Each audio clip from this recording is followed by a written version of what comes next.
The day my mother handed my sister the keys to a brand new Honda Civic while telling me I needed to figure out my own transportation to work was the moment I realized my place in our family hierarchy had been decided long before I ever had a chance to prove myself. But what I discovered hidden in my mother's financial records 3 months later would expose a web of deception so calculated and cruel that it would shatter everything I thought I knew about the people who were supposed to love me unconditionally. My name is Rachel. I'm 28 years old, and until recently, I believed that family loyalty meant accepting whatever treatment you received because blood was thicker than water. I've spent the last 2 years learning that some water is poisoned, and sometimes the healthiest thing you can do is refuse to drink it. The car incident happened on a Tuesday morning in March, right after my sister Emma graduated from college with a degree in marketing that she'd barely scraped by to complete. I was 26 at the time, working as a medical assistant at a family practice clinic 40 minutes from our house, saving every penny I could toward nursing school while living at home to help with my father's medical bills after his stroke the previous year. Emma was 24, had moved back home after graduation with no job prospects and no clear direction, spending most of her days sleeping until noon and scrolling through social media. The contrast between our situations couldn't have been starker, but according to my mother, Emma deserved to be celebrated while I needed to learn independence and responsibility. I remember standing in our driveway that morning, watching my mother present Emma with those keys like she was handing over the crown jewels. The car was beautiful, metallic blue with that new car smell still lingering around it, pristine interior with all the latest technology features. My mother had apparently been planning this surprise for months, coordinating with the dealership to have it delivered while Emma was still asleep. When I asked how we could afford such an expensive gift when we'd been struggling to keep up with Dad's medical expenses and the household bills, my mother's response was swift and cutting. She told me that Emma had worked hard through college and deserved to be supported as she started her career. When I pointed out that I'd been working full-time while taking night classes and contributing $300 monthly to household expenses, she dismissed my concerns entirely. According to my mother, my contributions were expected because I was the older sister and should be setting an example. Emma's needs came first because she was just starting out and needed family support to get on her feet. When I mentioned that I'd been taking 2 buses and walking nearly a mile each way to get to work for the past 8 months since my old car finally died, my mother suggested that the exercise was probably good for me and that I should be grateful for the job I had.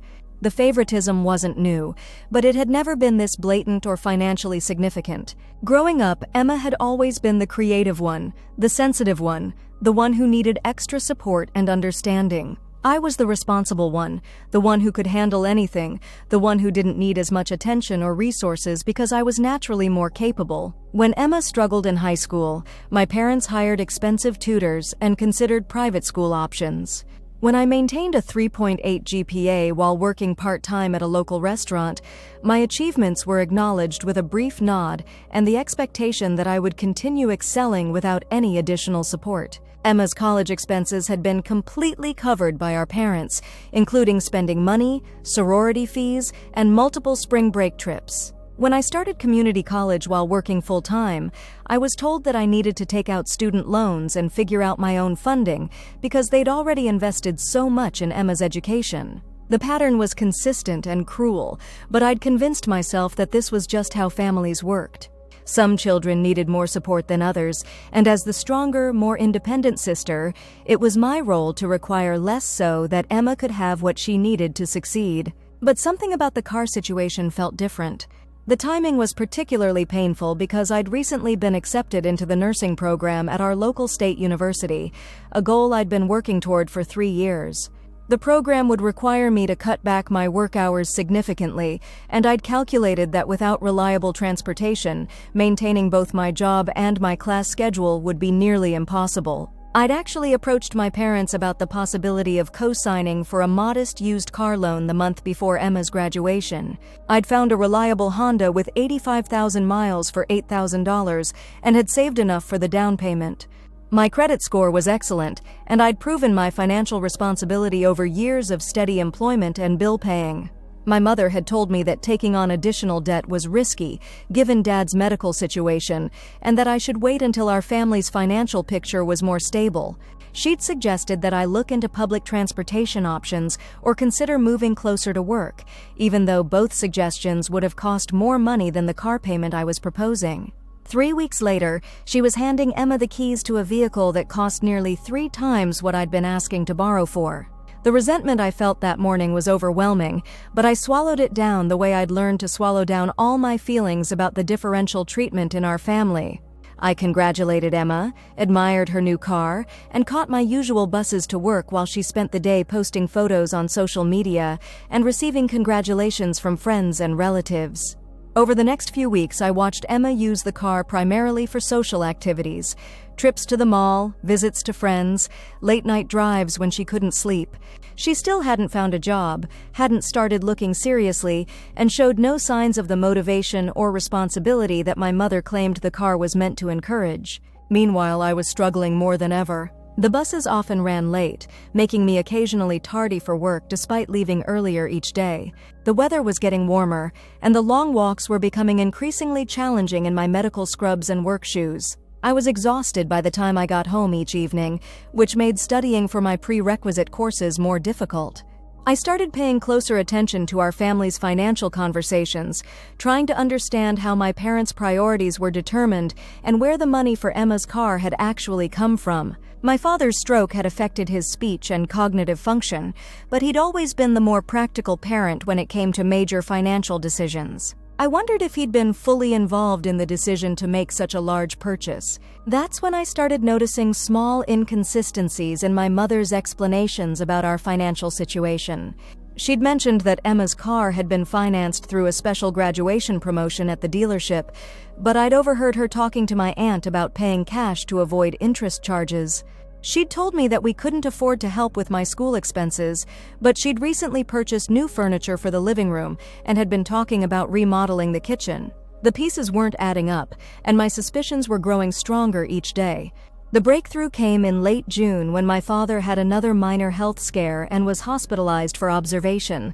While my mother was at the hospital and Emma was out with friends, I was home alone organizing my father's medical paperwork to ensure everything was ready for his doctor's appointments the following week. That's when I found the folder. Hidden in my father's filing cabinet, behind years of tax returns and insurance documents, was a manila folder labeled with my name in my father's handwriting. Inside were documents that would change everything I thought I knew about my family's financial situation and my place within it.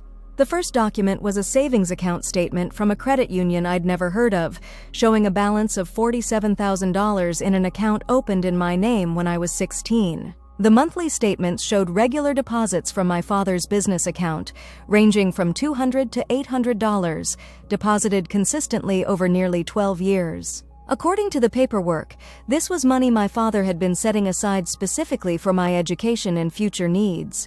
The account required both his signature and mine to make withdrawals, but I'd never been told of its existence. The most recent statement was from April, just 1 month after Emma received her car. But that wasn't the most shocking discovery. Attached to the bank statements was a letter written in my father's careful handwriting, dated just 2 weeks before his stroke. The letter explained that he'd been saving money for both of his daughters since we were teenagers, with the intention of helping us through college and into independent adulthood. He'd mentioned the accounts to my mother multiple times over the years and had expected that I would be told about mine when I started college.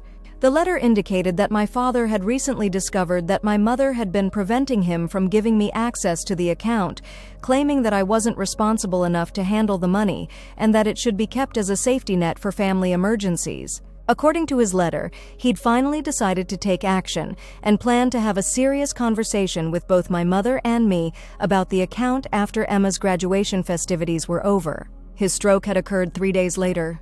The letter also revealed that a separate account had been established for Emma, but that money had been gradually withdrawn over the past 2 years to cover her college expenses, leaving a balance of less than $3,000.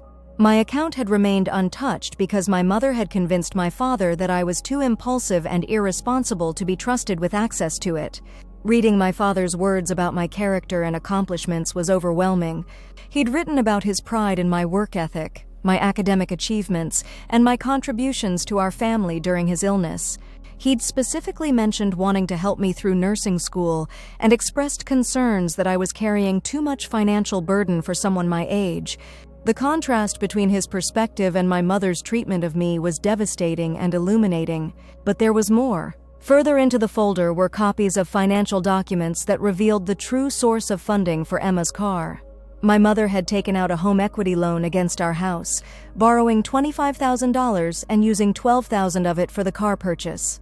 She'd forged my father's signature on the loan documents, taking advantage of his compromised cognitive state following the stroke. The remaining $13,000 from the loan had been deposited into a personal checking account that only my mother had access to. Based on the bank statements I found, she'd been using this money for personal expenses, including the new furniture, regular spa treatments, and shopping trips that she'd been calling necessary stress relief during my father's recovery. Meanwhile, she'd been telling me that our family was struggling financially and that I needed to contribute more to household expenses while asking for nothing in return. The cruelest part was discovering that she'd been using my father's compromised condition to manipulate family finances while positioning herself as the responsible caretaker, making difficult decisions for everyone's benefit. She'd been stealing from him while simultaneously preventing me from accessing money he'd specifically saved for my education and future. I sat in my father's office for hours that night, processing the magnitude of what I'd discovered. This wasn't just favoritism or unfair treatment. This was systematic financial abuse and fraud. My mother had been deliberately sabotaging my opportunities while enriching herself and enabling Emma's entitled lifestyle. The next morning, I made copies of everything and scheduled an appointment with an attorney who specialized in elder abuse and financial fraud. I also called the credit union to verify the account information and learned that I could access the money immediately with proper identification and my father's written consent. But first, I needed to have a conversation with my father.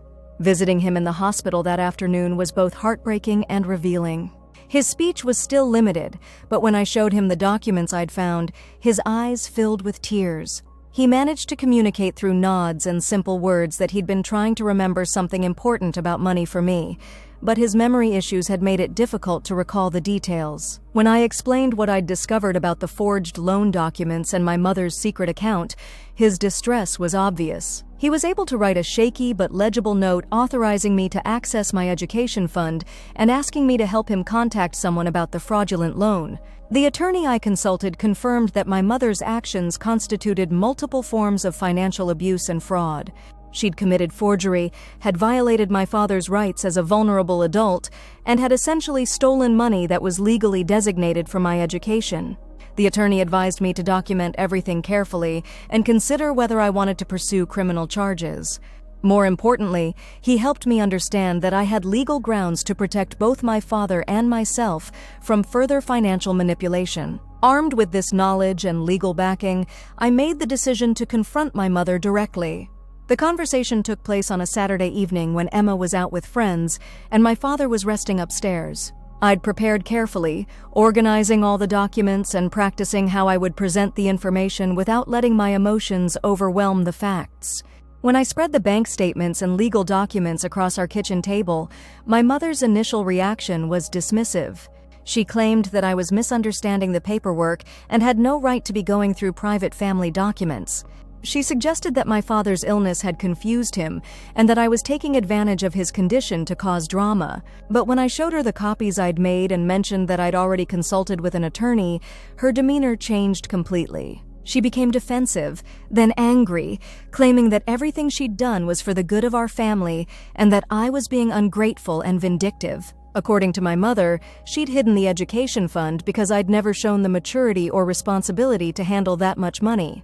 She claimed that my father didn't understand the complexities of managing family finances during a medical crisis, and that she'd been making difficult decisions to protect everyone. She insisted that the home equity loan was necessary for family expenses, and that Emma's car had been purchased with legitimate funds. When I pointed out that forging my father's signature was a federal crime regardless of her intentions, she became increasingly hostile. The conversation escalated when she accused me of being jealous of Emma and trying to destroy our family out of spite. She claimed that I'd always been resentful of Emma's needs and that my recent behavior proved I wasn't mature enough to be trusted with family financial information. That's when I realized that no amount of evidence or logic would penetrate my mother's justifications. She genuinely believed that her actions were reasonable and that I was the problem for questioning her authority. But I'd learned something crucial from the attorney. I didn't need her permission or acknowledgement to protect myself and my father. The next week, I took action on multiple fronts. I accessed my education fund and immediately enrolled in the nursing program full-time. I purchased a reliable used car with cash, ensuring that I'd never again be dependent on anyone else for transportation. I also helped my father work with the bank to address the fraudulent loan and establish better protections for his accounts. Most importantly, I moved out of our family home and into a small apartment near the university campus. I'd realized that continuing to live in an environment where my contributions were taken for granted while my financial security was being undermined was not only unhealthy, but dangerous. My mother's reaction to my newfound independence was swift and predictable. She accused me of abandoning the family during a difficult time and claimed that my father's recovery would be compromised without my daily assistance. She threatened to cut off all family relationships unless I returned home and apologized for my accusations. Emma, who'd been largely oblivious to the financial manipulation, was initially confused by the sudden family tension. When I explained the situation to her, her response was revealing. Rather than expressing concern about our mother's fraud or our father's vulnerability, she was primarily worried about whether my actions would affect her own financial support. She asked whether my discovery meant that her car would be taken away and whether our parents would still be able to help her with living expenses while she looked for work. The possibility that our father had been financially abused seemed less important to her than maintaining her comfortable lifestyle. This reaction helped me understand that Emma wasn't just the victim of favoritism, she was an active participant in a family dynamic that prioritized her needs above everyone else's rights and well-being. Over the following months, the full extent of my mother's financial manipulation became clear. The attorney's investigation revealed that she'd been diverting money from my father's business accounts for nearly 2 years, using his compromised cognitive state to justify decisions that primarily benefited herself and Emma. She'd also been intercepting mail related to my education fund, ensuring that I never received statements or information that might alert me to its existence. The credit union confirmed that she'd been telling them I was irresponsible and had requested that no information be sent to the house. Perhaps most painfully, I learned that my mother had been actively discouraging potential opportunities for me, including turning down job offers and scholarship information that had been sent to our house when I was applying for nursing programs. She'd convinced me that I wasn't competitive for better positions or financial aid, when in reality she'd been preventing me from even knowing these opportunities existed. The systematic nature of her deception was staggering.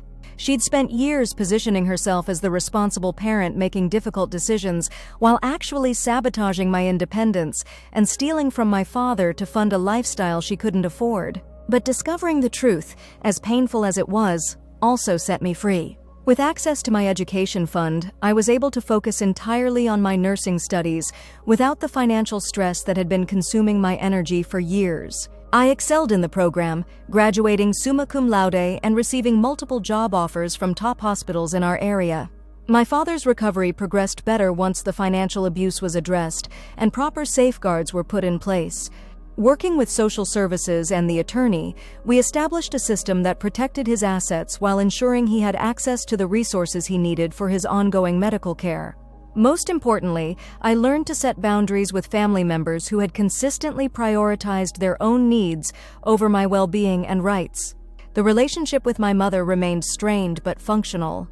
She never fully acknowledged the extent of her financial manipulation, instead framing it as protective parenting that had been misunderstood. However, she did agree to family counseling and began taking steps to make amends, including contributing to the repayment of the fraudulent loan. Emma and I developed a more honest relationship once the family financial dynamics were exposed. She acknowledged that she'd been sheltered from the consequences of her choices and began taking more responsibility for her own life. She eventually found steady employment and started contributing to household expenses, though our relationship remained complicated by years of differential treatment. The most significant change was in my relationship with myself. I stopped accepting the narrative that I was the strong one who didn't need support and started advocating for my own needs and interests. I learned that setting boundaries wasn't selfish. It was necessary for maintaining healthy relationships with people who had a history of taking advantage of my willingness to sacrifice. I graduated from nursing school 18 months ago and now work in the cardiac intensive care unit at a respected regional medical center. I love my job. I'm financially independent, and I've built a life that reflects my own values and priorities rather than my family's dysfunction. The car that caused so much initial pain has become a symbol of something important: the difference between genuine support and manipulative control. Real support helps people become independent and confident. Manipulation keeps people dependent and doubting themselves. Emma still drives the car that our mother bought her, though she now makes the payments herself. I drive the car I bought with money my father saved specifically for my future, money that was always mine, but had been kept from me by someone who claimed to know what was best for me. Sometimes people ask me if I regret confronting my mother, or if I wish I'd handled the situation differently. The truth is that discovering the extent of her financial manipulation was devastating, but it was also liberating. I spent years believing that I wasn't worthy of the same support and investment that Emma received, when in reality, that support had been stolen from me. Learning to trust my own perceptions instead of accepting other people's versions of reality has been the most valuable skill I've developed. When something feels wrong, when treatment seems unfair, when explanations don't add up, those feelings are usually telling us something important about our situation. Family loyalty doesn't require accepting abuse, manipulation, or theft. Love doesn't mean allowing people to sabotage your future for their own benefit. And strength doesn't mean carrying burdens that others should be carrying themselves. The strange thing I noticed turned out to be the absence of something I should have been receiving all along: honesty, fairness, and genuine support for my goals and dreams. Sometimes the most important discoveries come from recognizing what's missing rather than what's obviously wrong. To anyone who's watching this and recognizing similarities in their own family dynamics, I want you to know that your perceptions are valid and your needs matter. If treatment feels unfair, if explanations don't make sense, if you're always the one making sacrifices while others receive support, trust those feelings and investigate further. You deserve relationships built on honesty and mutual respect, not manipulation and favoritism. And sometimes the most loving thing you can do for yourself and your family is to refuse to participate in dynamics that harm everyone involved. Have you experienced similar favoritism or financial manipulation in your family? How did you handle the discovery, and what advice would you give to others in similar situations? Share your thoughts in the comments below. Sometimes knowing we're not alone in these experiences is the first step toward healing and change. And if this story resonated with you, please consider subscribing to hear more about building healthy boundaries and recovering from family dysfunction. Your support helps me continue sharing these difficult but important conversations.